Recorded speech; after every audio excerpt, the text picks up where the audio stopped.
Welcome back to JKLIVE. Great show today. Ladies' night. 3 amazing ladies in their 30s. All of them lawyers. And all of them principal secretaries. You can't make this stuff up. When were you guys learning? Where were we when you guys were learning all this law? Huh? Umi Bashir, Rosalind Jogu, and Silvia Museiya. You guys are incredible. And people are loving the show, and they're loving what this new Kenya is all about. It's great. It's great. Well done, guys. Well done. We'll be reading the reactions in a little short while. Stand by for that. Rosalind, let me go to you real quick.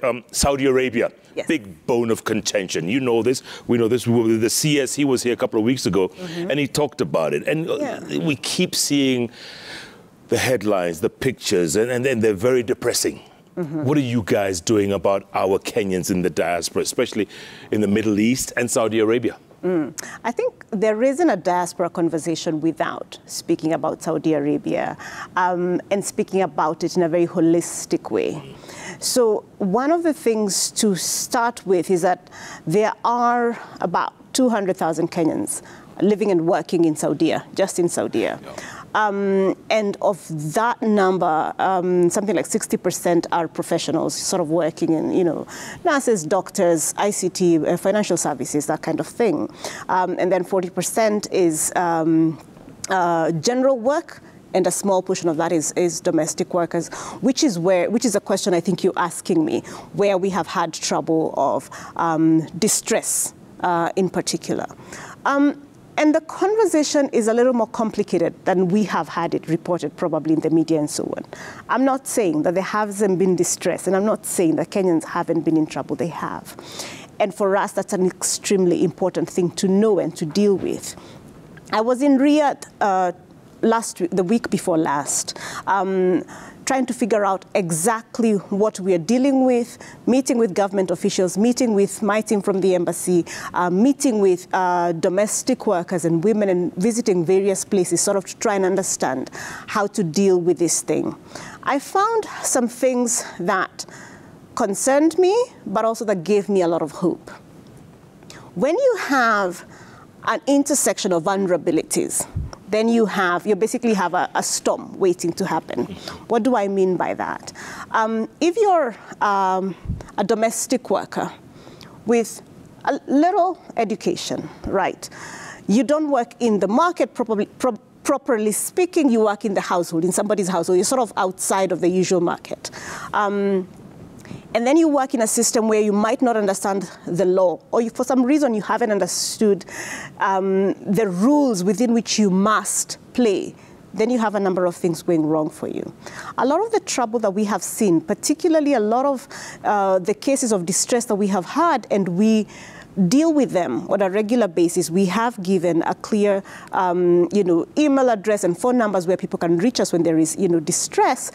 Is we have established that a lot of those cases are affecting domestic workers, women who are outside of their contract. What does that mean? When you get a job to work as a domestic worker in Saudi, your work permit, your visa is tied to a particular employer. So Jeff hires Rosalind to work in Jeff's household. I don't get to come in and say after 3 months, "Ai, kazi imenilemea, I don't like it. I'm gonna quit this job and get another job." It's not like other instances of work or other situations such as working for a bank or something like that. You sponsor my visa. I'm supposed to work in your household, and I can't move. So that visa does not allow me to move to a different employer. But a number of housekeepers either do not understand that that is how the system works, because maybe we have failed at the training level before they travel to Saudi. So after some time, a housekeeper quits that job and immediately enters the black market, which is now you start working, you start doing gigs. You get into a gig economy. You start doing, I do 3 days in this house, I do 2 days in this house, or, I work for this person for 3 months and so on. That visa that is tied to Jeff's household, for example, is my entry to many different things, including my healthcare and so much else. So once I am out of status, it is difficult for me even to access medical care. It is difficult for me to basically move around. So then, once you're in the black market, you've increased the layers of vulnerability, because now we don't have eyes on you. as government, Saudi government doesn't have eyes on you either. You could be anywhere. You've quite simply fallen, below the line. The radar. Off the radar. Yes. So if abuse happens at that point, it's very difficult for us to see it. Or only after it has escalated do people, come out with this. Firstly, because now we don't want to come out and say I'm actually out of status, but things become difficult and then we start sort of to see these things happening. We're trying to do a number of things to reduce those vulnerabilities. Okay, we have met with the Saudi government. We have spoken about, the need for respect for human rights. And this is something that they have assured us, and they have shown us specific interventions that they have done, particularly to deal with these issues. They have a rapid response center, which any laborer who's in trouble can call and, report this issue, and they dispatch police and so on to your, to your location. But on our end, one of the big things is going to be increasingly just how to train housekeepers before they leave. Working with, a lot of the recruitment agencies here, with the Ministry of Labor, with us, just to make sure that the people we are sending out, or as they go out, they understand. They understand the constraints of the contract, they understand the constraints of the visa system, but also they know where to go if they need help. All right, let me get Silvia in there. And I asked you before the break, your CS crisscrossed the country quite a bit, right? And, yes, she did. She came back and she said, my goodness, animals are dying. Yes. Elephants are dying out there. This should be a national disaster. What are you guys doing about it? For me, we start by understanding the wildlife as a natural resource that is not geared towards a private enterprise, that it is for the benefit of everybody. The wildlife resource as it is right now is skewed to the advantage of a few private entities, so that we have bed nights of 400 plus in Masai Mara, exclusive. And let me just say, we are trying to move from an exclusive destination sort of tourism, where people come with chartered flights, then charter another one to Masai Mara or to the private conservancies. So we need people to understand that that wildlife resource is for their benefit as communities, is for their benefit as a country. And until we get to that level, we will see that we do not understand why we need to provide water for wildlife. I mean, water is sanctity of life. But if you understand it also as creation that we have to take care of, one, and two, as a very serious source of revenue for this country, then we will look at wildlife differently. If we come to drought, we are talking about loss of large numbers of course, the wild beast was the most affected. We lost about 300 heads of elephants. We lost a lot of zebras. But that number does not sink, unfortunately, to people. It is not something that causes sadness because they do not see benefit. And for me, on top, after HWC, human wildlife conflicts, my second biggest goal is to make sure that wildlife as a resource work for communities, that communities actually benefit. As it is right now, there is not enough sharing of benefits to communities. People have surrendered their land for wildlife conservation, refrained from livelihoods like livestock keeping, and that is why you see from where I come in Laikipia, is a cat and mouse game. We keep on bringing the livestock to the parks. They keep on confiscating us for illegal grazing. We burn down the lodges. They come out. It's just a whole vicious cycle. So I think we need to relook at how that resource, because it's a very important resource. When you look at the seventh wonder of the world, or now eighth, as the wild-based migration of Serengeti, Masai Mara, and there is so much underutilized parks in this country. So while we are suffering, where elephants have now invaded Njogu's, she called me to say her father's farm was invaded by my elephants. It's true, and I want her to pay my father's farm for, the cassava, the everything, compensation. And I told her she has to wait. She's in the queue. I have not compensated the 2014 claims. Right. So the perception of communities on wildlife is such that it is something that gives them pain. and they do not accrue benefit directly from them. We have new conservation models coming up that are a source of debate, whether they are working for communities better or not. Of course, you will not imagine the level of interest in wildlife, even at the international level. We have serious players in conservation in this country, serious investments from within and without. And for instance, the drought situation, and we are foreseeing a drought situation. We did not have rains for the last quarter of 2021. We did not have sufficient rains in 2022. I did an overview of Tsavo last weekend. Half of Tsavo is completely dry. The other half of Tsavo is completely green. Both Tsavos, the green and the dry one, there's no water. So even if there's pasture and there's no pasture, they have to come out and get water. And so I have really been escalating this conversation about water for wildlife. But until we have communities better benefiting from that resources, and you realize that the conservancies and the protected areas are usually around community areas. Amboseli is within the communities of Kajiado, especially the pastoralists, and I dare say the Maasai community, they host the largest. And for a long time we coexisted. But of course, climate change effects. So we are all competing for the same small resources. And if we do not share resources, even at the budget making process, we are in for trouble. We're in trouble, yeah. Absolutely. Umi, you mentioned Madonna was in town not too long ago. Oh, yes. Did you meet her? No, sadly. Oh. Yeah. Bill Gates was in town as well. A lot of people have been passing through Kenya, huh? Yeah. We need to up our game in terms of celebrities and, you know, international persons who can be of great importance to our tourism sector. Maybe one way we can do that is work with their people, especially with the tourism part of the ministry, so that we have at least we get to meet them and have the itinerary, take them to the Mara, and so that they can also experience our cultures.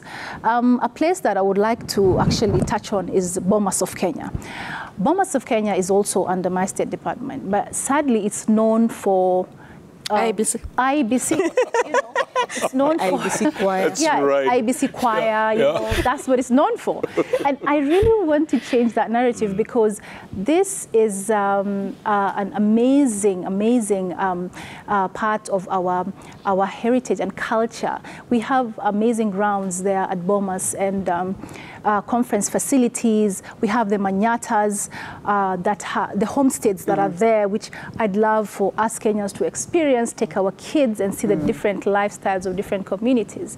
We have an utamaduni restaurant there that has different cuisines. If you want to taste, you know, the Kisi food today, you want to taste the Anjera tomorrow of the Ethiopians, everything is there. So for us, it's just putting it out there. So what we're trying as a new regime is to ensure that we put it out there in, is it social media, use the youths, use the, you know, the influencers, so that we get the internationals to come over. People from China have approached us and they really want to know, okay, how many heritage sites do you have in your country? Where can we go to when we come? Is it just the Masai Mara and Diani? Is that it? But you know, we have brilliant, you know, cultures. We have 25 heritage sites, monuments in this country. With the other day, we were trying to get, you know, the UNESCO to make the Kaya Forest one of the internationally recognized heritage sites. And we have the Fort Jesus. But, you know, previously it's been a house for the old. Museums, a house for the old people, a house for old things, artifacts, boring, fossils. But that's what I want to change. And together with my CS and my team, the PSs in my ministry, the tourism and also the wildlife, we're trying to come up with a circuit, a tourism circuit that can actually you know, go to the west, the east part of this country, the northern part of this country. We're also trying to, you know, come up with a culture calendar where each county has their own cultural days. For instance, we have the Lamu Cultural Festival, we have the Turkana Festival, we have the Camel Derby. We have so much potential in terms of culture in this country. But what we want to do is be more organized, be more strategic, because we seem to be all over the place. But with this new young regime, I believe that will bring the change that the Kenyans deserve. Yeah, and also tap into the Eliud Kipchoges and the Ferdinand Omanyalas, Faith Kipyegons, you know? Yes, tap into those. The goats. The goats, you know, let me tell you what we also want to do with Eliud. You know, Eliud is actually, it's going to be his first time to go for the Boston Marathon. It's a different experience for him. It's hilly. It's not like the usual terrain that he's used to. So it's an exciting thing for us as Kenyans and those who are passionate about sports. He's a hero to us. He's in our Heroes Council board. He's part of us in my State Department. And we want to come up with a museum in Eldoret that we'll call the Museum 1.59, if you know what I mean. 159, yes. Wow. Yes, so really? It's a big deal. Yeah. We have this brilliant athletes. We have amazing heritage because our heritage is sports. We are known for that. We're the best of, you know, athletes. But we don't capitalize on that. Yeah. So we want to change that narrative and be, you know, the change that we want to see in this country. Absolutely. And you guys are part of it. I mean, you're the next generation. A lot of people are very impressed. Speaking of silos, yes. So you see how she's talked about Kipchoge's, marathon coming up in Boston. Yep. Think about what that does for the diaspora community in Boston. And there's lots of Kenyans in Boston. Yes, yes, sort of as an organizing sort of magnet, and how then we can have diaspora events around that and diaspora conversations. So these are some of the ongoing conversations about how from one event do various state departments or ministries come together, you know, in the interest of delivering as one government. Yeah. So Jeff, if I may, you know, culture and heritage initially was under sports. So now it's moved to tourism. So how do we then work with sports? For instance, with the Eliud Kipchoge, he's retiring next year. So we need to make use of him this year. So it's a big deal for us as a State Department to work with the State Department of Sports, my brother P.S. Mweke, to also work with P.S. What you call Njogu, so that out there, they know him as, the GOAT. But when he comes here, what are we doing about it, really? He's advertising phones and amazing gadgets, yes, but how much do we appreciate him? Yeah. Absolutely. 159.40, yeah? 150. Nice. Yes. All right. Lots of reactions, by the way. Can I read just a couple here, right here on my phone? Sure. There's a couple. Jeff, this is from the unofficial mayor of Isili. Yeah, my good friend Asmali. He says, an excellent panel on JKL tonight. Kindly pass my regards to all the ladies, and in particular, P.S. Umi. She's a go-getter, and I'm sure she will be a great asset to the government and country. Her appointment will surely inspire the girl child, especially those in the north of Kenya. Well done. We have a colleague of ours called Wycliffe Orandi. Wycliffe. My bad.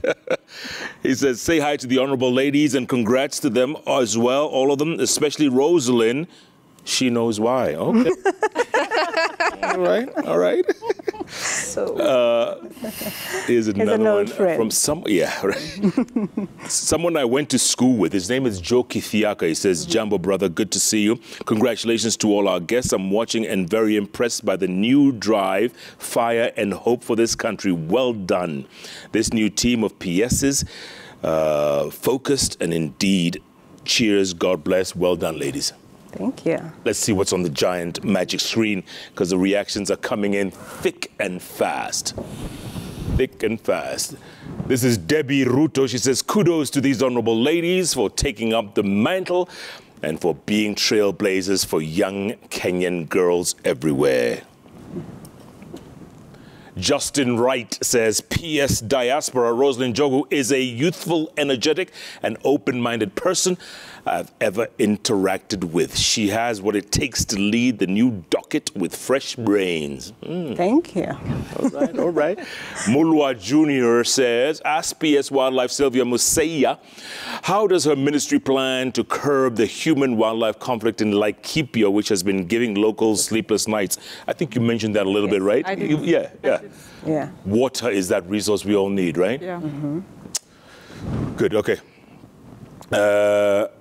Abdul Bashir, you say, on PS Umi Bashir, her wealth of experience, professional background, pro bono services she rendered to NEP Girl Child using her law firm, Umi Bashir Advocates, and her NGO, Women for Women.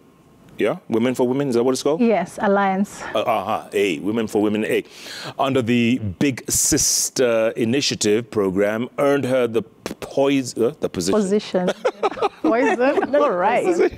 Such a passionate. So it was good up until that word. Poison.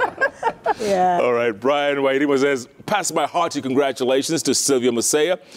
Yes, Museiya, she had been appointed CEC Youth and Sports in and even before she got sworn in. President Ruto appointed her for the PS position. Meant it to many of us in Laikipia. They miss you already in Laikipia. Oh, all right. MSS Solomon says, really smart ladies, thumbs up to them, and good luck in their respective dockets as they steer our nation forward under the KK leadership. Well done, ladies. Good job, good job. One more. Let's read one more. Bore Collins says, great to see young women at the center of the country's transformational agenda. Listening to them, you understand why the president appointed them. Many young people look up to them for mentorship and guidance. I wish them well. Wow. Thank you. Lots of positive reactions, ladies. Congratulations. Well done. A lot of pressure now, huh? A lot of pressure on you to perform, and, you know, not just from the president, but Kenyans are looking up at you. So, as we wind up, some closing thoughts. Silvia, you first. Closing thoughts going forward.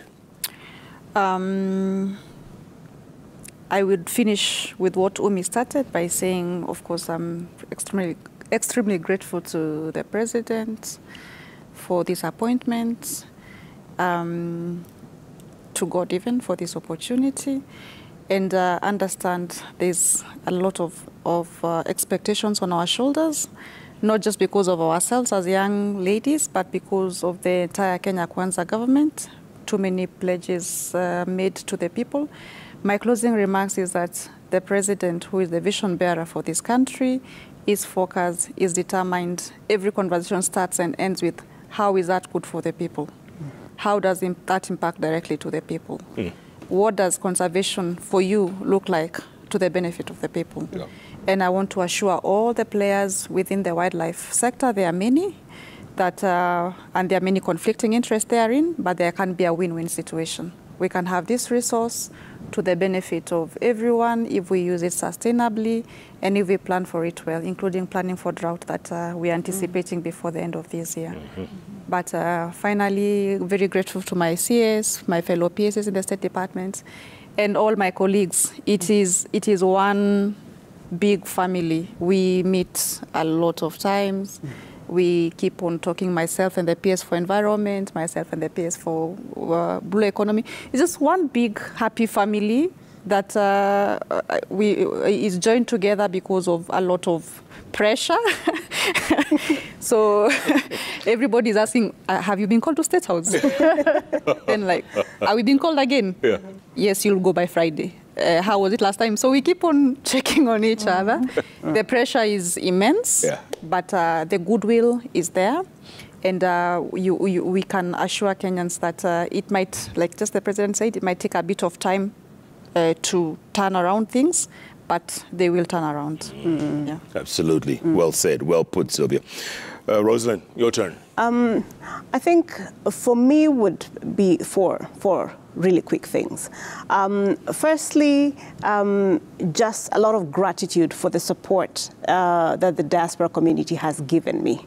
With a lot, they are an extremely demanding group, but they are an extremely good group to work with. They are asking for a lot because, they deserve a lot. They have rights. And I guess having a reborn activist working for them is a good thing. So I've had a lot of support, and they keep me on my toes. So that's the first thing. I've had a wonderful team that has supported me within now the new State Department and, in the broader ministry. The Ministry of Foreign and Diaspora Affairs has sort of taken me in, and they have groomed us. They're quick to train us. They, things like Madam PS, when you're hosting an ambassador, this is the side they sit on. This very, sort of really, really on the fly sort of support, and working very hard also for them to sort of give them support. You can't imagine the kind of psychosocial support my team would need, for example, because part of consular services is constantly helping people in distress, repatriate bodies, help people. So a lot of support there. I've had a lot of support from my CS. He's truly allowed me to thrive, and a lot of support from His Excellency the President, who is very keen and has said many times, tumempatia kazi na huyu anajua vile anafanya, right? She knows what she's doing, and has extended a lot of support. I'm my friend. My friend. And the final thing for me is just the understanding that the responsibility I have is a responsibility of a lifetime. Very few people get the opportunity to set up something like this and set it up for posterity. So that responsibility does keep me awake, and sits uneasy on my shoulders. But I am supported. I have a wonderful support system, family.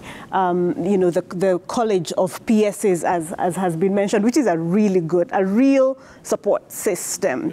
And as I started, the faith in a big God for a small girl. Absolutely. Yes. Before I get to Umi, real quick, Africa, is this still part of the diaspora? Yes. Do you include like Rwanda, South Africa, Nigeria? Yes, Uganda, Tanzania, that is the diaspora. And some of the most active diasporas are actually the ones right next to us, Tanzania, Kenya, Uganda. Right. Next week, the EAC PS is traveling, and one of the things he's helping me do is reach out to our diaspora in Bujumbura, for example. So every region has diasporas that are different, have specific needs. We spend a lot of time speaking about Middle East for obvious reasons, but the diasporas in the rest of Africa have specific needs and opportunities. Asia, Australia, so the different regions are all diaspora. And the president opened the first ever embassy in Francophone Africa the other day, right? Yes, he did. In Dakar? Yes. And we're looking forward to seeing what that does for us in Francophone Africa, right? So, continued exploration there. We think about the Caribbean, the CARICOM, as a part of our diaspora, right? So we are leading conversations about what an African diaspora looks like and how can we be home to communities in Barbados and in the Caribbean. Today I hosted the ambassador from Barbados, in my office, and we're having conversations about what is it about, the ocean that actually brings us together as opposed to, separating us. So those kinds of conversations. All right. Umi, you get the last word. Oh, yeah. The best for last. Yeah. There you go. So, first of all, I'd like to thank my mother for inculcating the culture of reading in me and my siblings and I. I am the firstborn and of our family. And what I learned is that the culture of reading is very important at a very early age. What I would like to mention is that in our schools, what we lack greatly is the aspect of our teaching our kids our mother tongues and different cultures and appreciating the cultures, because I feel like our cultures are being eroded. There's this whole globalization that is going on, the whole social media and the change in every sort of civilization, so to speak. And what I would like to do is work with the Ministry of Education and see how, together, of course, with my CS, how we can then ensure that kids at a young age understand some of these cultures and appreciate them, different cuisines in schools.